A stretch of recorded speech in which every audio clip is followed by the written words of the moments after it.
Hey guys, in this video I want to talk about lipoprotein a, also known as Lp(a). This is one of the more obscure things in the medical community.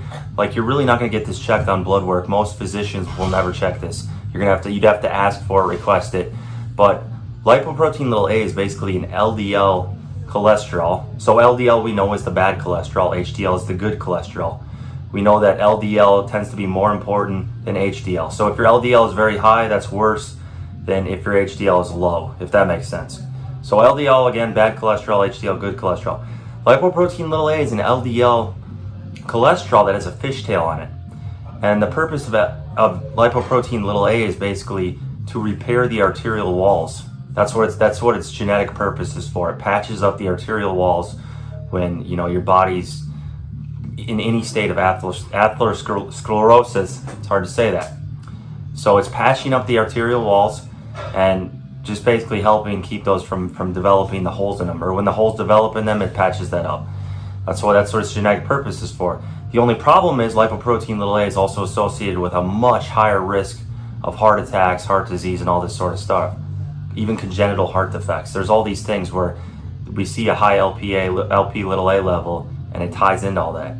So it's not something you necessarily want at all. You want to keep it as low as possible. The problem is it's almost impossible to change on your own. Now, they're developing medications that, I'm hoping within the next 10 years are out on the market that can lower it.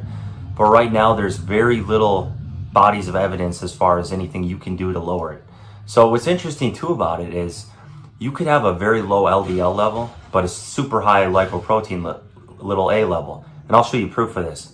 So my LDL was 70, but my lipoprotein a level was 243. And then I got to test it again because I was thinking maybe it's a fluke.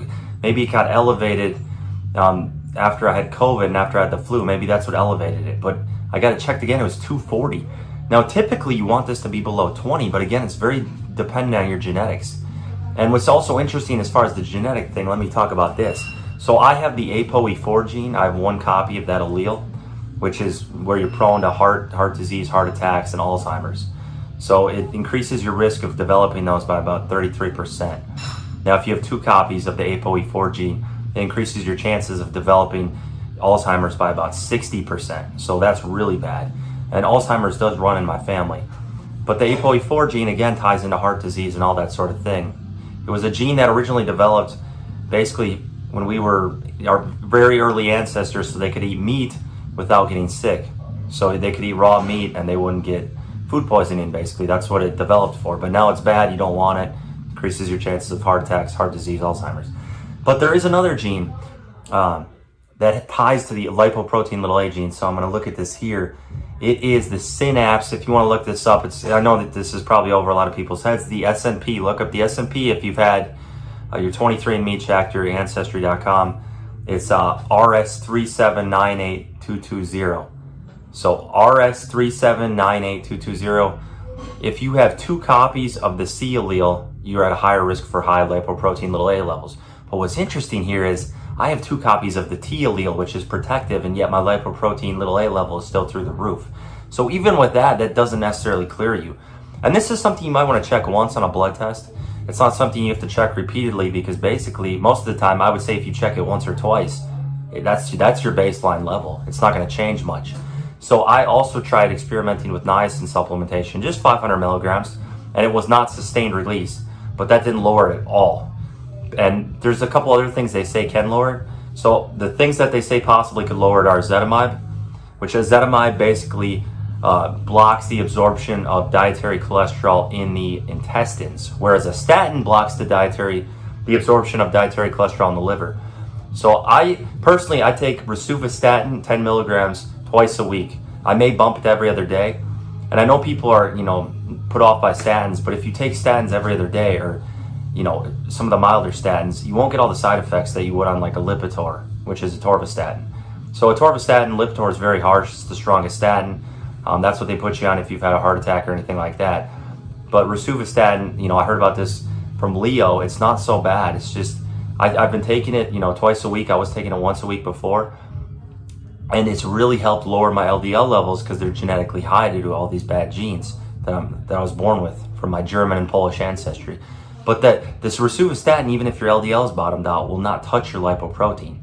So ezetimibe, they have said could potentially lower it. It didn't for me. It didn't touch it, but that's one thing I've seen in the literature. And then also niacin sustained release at higher doses up to 2 grams, 2,000 milligrams. I have not tried sustained release niacin. It'll be an experiment I'll have to run. But I did try the normal fast-acting niacin at 500 milligrams, and it did nothing. The other thing that they say can lower it is the baby aspirin, which is 81 milligrams of aspirin. I've seen ties with that lowering it. But those are really the main things you're going to see. Now, there is some research out there that if you have high lipoprotein little a levels, you can supplement with liposomal vitamin C, which is some question. Liposomal vitamin C, some people say it's absorbed as well as IV vitamin C. So liposomal meaning the vitamin C is in a fat particle, basically a fatty body. So it goes right into the cells it needs to rather than just peeing it out like traditional vitamin C. Vitamin C also competes with glucose. So you want to have vitamin C first thing in the morning on an empty stomach. You do not want to have it with food. You want to have it first thing in the morning, then wait about 1.5, 2 hours to eat. That's what I always do. Same with zinc. Zinc also is better on an empty stomach. But vitamin C competes with glucose. Have it on an empty stomach to get the most out of it. Liposomal vitamin C is better absorbed than regular vitamin C. That's also something to look into.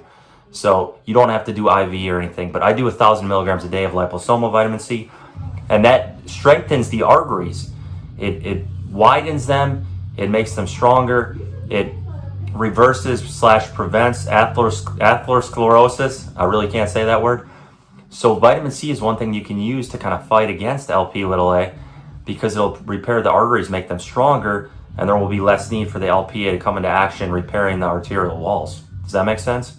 The other thing, lysine has been shown to bind to the Lp(a) particles. So even if I have all these circulating Lp(a) particles in my body, lysine will bind to them and make them inactive. So that's another thing you can do. So there's a supplement called Meta-C. Meta-C, I actually don't even know if it's liposomal vitamin C. It's vitamin C and lysine. And it's a supplement that was invented by Dr. Gifford, who apparently saw all the research literature on this, where you have the vitamin C to strengthen the arterial walls, and then you have the lysine to bind to the Lp(a) and make it inactive. So this is something we could potentially take for those of you with high Lp(a) levels to fight against this.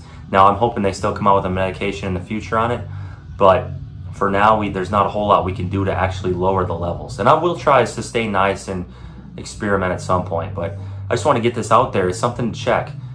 Merrick Health, that's one of my affiliates. You can use the code PETE for 10% off your blood work.